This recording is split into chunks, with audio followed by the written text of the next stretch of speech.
Mga Salmo 148. Dayga ang Ginoo, dayga ang Ginoo diha sa kalangitan, kamong nagpuyo diha sa kahitasan. Dayga ninyo siya, kamong mga anghel niya. Dayga ninyo siya, kamong tanang langit nung panon niya. Dayga ninyo siya, o adlaw ug bulan. Dayga ninyo siya, o masigang kabituunan. Dayga ninyo siya, o kinahabugang mga langit. Ingon man kamong katubigan ibabaw sa langit.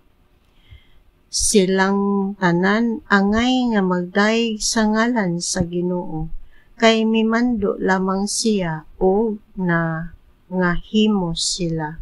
Pinaagi sa iyang mando, gipahimutang niya sila o sa ilang tagsa-tagsa kadapit, dili na sila mabalhin sa ilang nahimutangan hangtod sa kahungturan.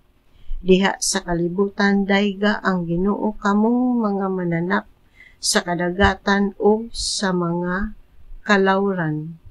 Kamong mga kilat o yelo, niebe o kapanganuran, o kusog nga hangin nga nagtuman sa iyang sugo. Dayga ninyo siya, kabungturan o kabukiran, mga prutasan o mga sidro, tanang mananap nga ihalas o dili ihalas, mga mananap nga nagkamang o mga kalanggaman.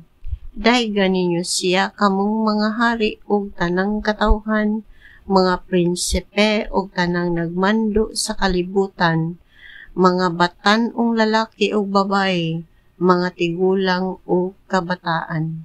Silang tanan angay nga magdayeg sa ngalan sa Ginoo, kay ang iyang ngalan labaw sa tanan, ang iyang himaya saylo sa yuta o sa langit. Gihimon niyang lig-on ang iyang nasud, busa daygon siya sa tanan niyang katawhan, ang katawhan sa Israel, nga pinangga niya kaayo. Dayga ang Ginoo.